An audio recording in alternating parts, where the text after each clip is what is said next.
Assalamualaikum warahmatullahi wabarakatuh. Apa kabarnya hari ini? Semoga kalian sehat semua ya.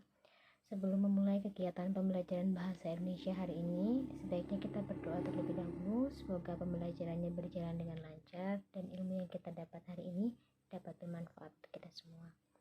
Berdoa dalam hati, disilahkan. Selesai? Oke, kita akan melanjutkan materi kita yang kemarin. Pertemuan minggu lalu kita kan sudah belajar tentang pengenalan apa itu teks pidato persuasif, kemudian metode-metode apa saja yang bisa kita gunakan. Nah, untuk hari ini kita akan melanjutkannya ke menelaah pidato persuasif.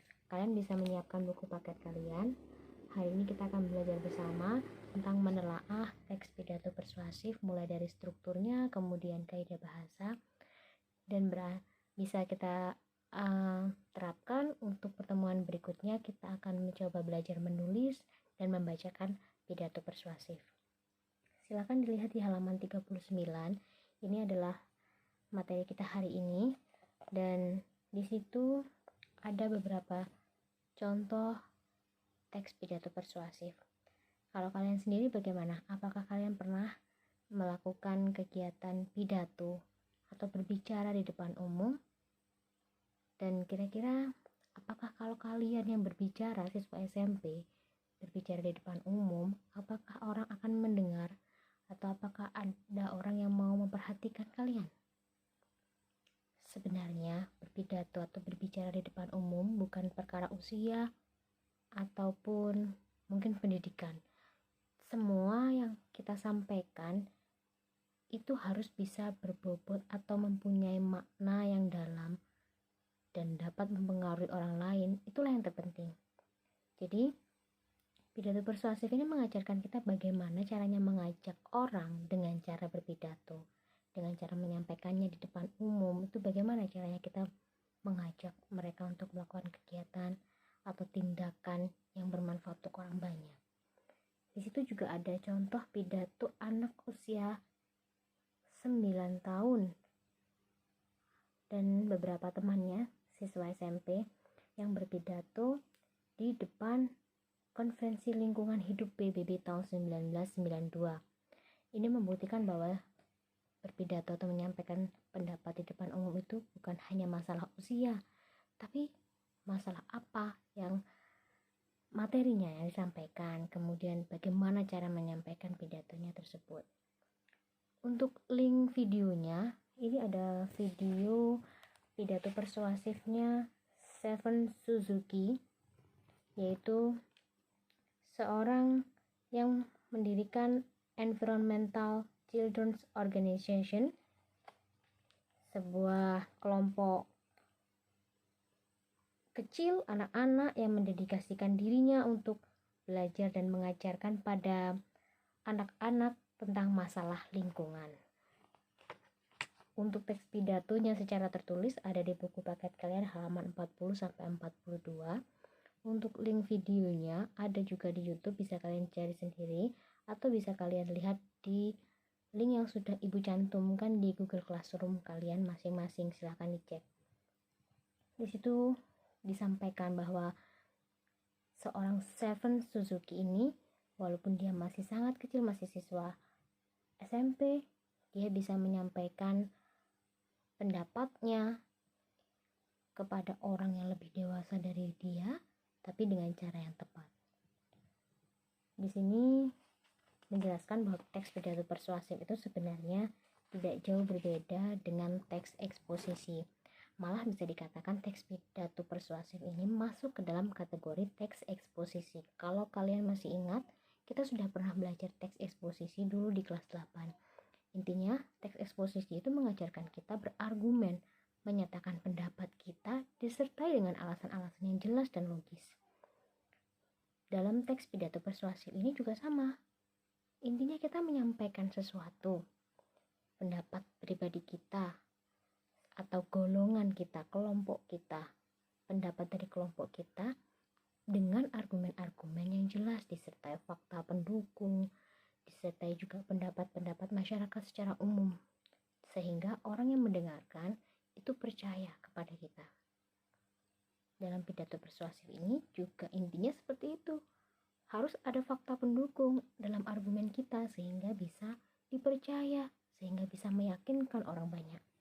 Nah, untuk strukturnya itu ada 3, sama dengan struktur teks yang lain, pasti ada pembuka, isi, dan penutup. Istilahnya dalam teks pidato persuasif ini ada satu pernyataan posisi. Kita menyampaikan pendapat kita atau pendirian kita ada di mana ini. Oh, menurut saya Indonesia ini perlu memperbaiki sistem lingkungan hidupnya, bagaimana menata lingkungan hidup agar lebih baik. Kemudian kepada siapa nanti ya saya akan menyampaikan, atau siapa yang harus saya yakinkan, itu disampaikan. Ini untuk semua masyarakat Indonesia. Nah, itu disampaikan di awal. Kemudian argumen-argumen umumnya juga kalian sampaikan di awal. Baru kemudian ke tahap kedua, yaitu argumen. Di sini adalah alasan-alasan kalian, data-data kalian, fakta-fakta yang kalian miliki, kalian sampaikan di bagian inti. Kemudian bagian yang ketiga adalah penguatan pernyataan posisi. Diulang lagi, diyakinkan kembali apa yang kalian sampaikan di awal. Jadi, saya menegaskan misalkan, atau oleh sebab itu mari kita menjaga lingkungan. Nah, itu diulang kembali di kalimat penutupnya atau paragraf penutupnya.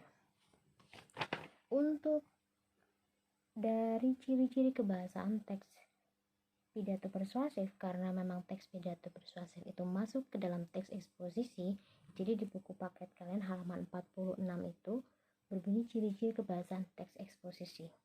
Karena memang pidato persuasif sama dengan teks eksposisi, tujuannya adalah menyampaikan pendapat pribadi atau pendapat kelompok kita di depan umum. Kalau pidato harus disampaikan di depan umum. Nah, ciri kebahasaannya ada beberapa. Yang pertama adalah nominalisasi atau pembendaan. Pembendaan ini adalah kata benda ya maksudnya. Jadi kata itu kan ada kata sifat, kata kerja, ada kata benda. Nah, kata benda, kata sifat, kata kerja itu bisa dirubah menjadi kata benda dengan proses pembendaan. Biasanya menggunakan imbuhan pe dan an atau ke dan an. Nah, contohnya kata di sini ada bangun. Kalau membangun itu kan kata kerja, atau bangun itu kan juga kata kerja. Tapi kalau dapat imbuhan pe dan an menjadi pembangunan, itu akan berubah menjadi kata benda. Kemudian juga ada kata ke dan an dari kata hasil, atau misalkan berhasil menjadi keberhasilan, itu juga berubah menjadi kata benda. Biasanya eksposisi atau teks pidato persuasif itu menggunakan banyak kata benda. Jadi proses dari peristiwanya itu pembangunan, keberhasilan. Nah, itu kan prosesnya dalam kita menyampaikan sesuatu. Kemudian bentuk pasif dan kata ganti orang. Bentuk pasif biasanya sering menggunakan bentuk pasif karena kita itu membahas objeknya itu adalah bisa lingkungan, bisa orang lain, atau mungkin kejadian gitu. Jadi kita sebagai pelaku itu biasanya ada di akhir. Jadi misalkan pembangunan ini harus dilakukan oleh semua orang. Pelestarian lingkungan hidup kita bisa lakukan atau dilakukan dengan optimal secara bersama-sama. Nah, jadi sering menggunakan kata pasif atau bentuk pasif, bentuk pasif. Nah, bentuk pasif atau kalimat pasif ini biasanya dapat mendapatkan imbuhan di. Contohnya di situ, ini harus dihentikan atau ini harus dilakukan. Nah, itu adalah bentuk pasif. Kata ganti orang biasanya namanya kita berpidato untuk banyak orang, itu biasanya tidak menggunakan kata saya atau kata orang pertama. Biasanya menggunakan kata ganti orang banyak, misalkan kami di sini atau kita semua di sini gitu.